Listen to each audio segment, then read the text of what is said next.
July August মাসে সাধারণ ছাত্ররাও এর সাথে যোগ দেওয়ার ফলে আমরা বিজয়ী হয়েছি এবং অবশেষে আমরা আবার একটি সুযোগ পেয়েছি। অনেকেই বলে যে দেশটি দ্বিতীয়বারের মতো স্বাধীন হয়েছে, কিছুটা সত্যতা এর নিশ্চয়ই রয়েছে।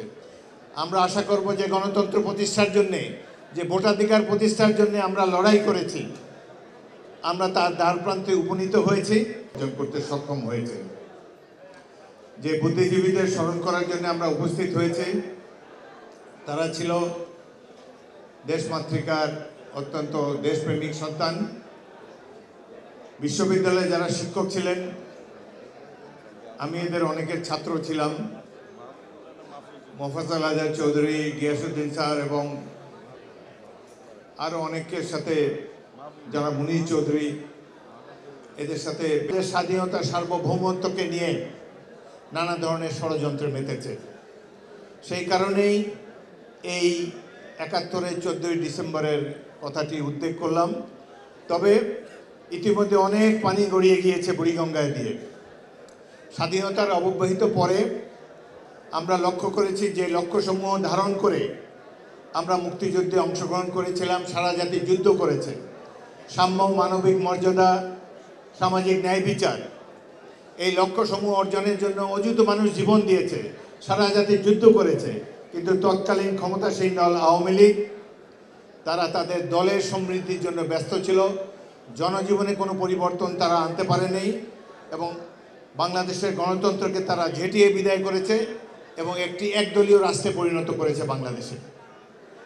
বিগত 16 বছর ছিল আমাদের জন্য অত্যন্ত কঠিন পরীক্ষার সময়।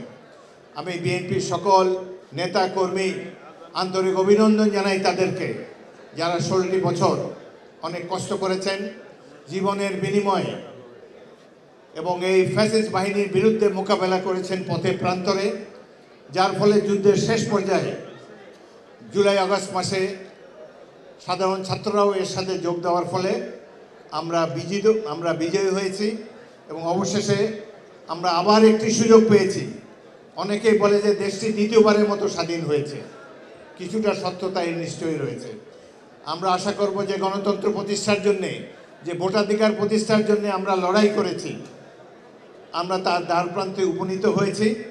আমরা আশা করব বর্তমান সরকার অতি অল্প সময়ের মধ্যেই গণতন্ত্র এবং ভোটাধিকার অর্জনের জন্য একটি নির্বাচনের রোডম্যাপ ঘোষণা করবেন, যাতে করে ৭১-এর মহান মুক্তিযুদ্ধের লক্ষ্য আমরা যেন অর্জিত হয়েছে বলে দেখে যেতে পারি।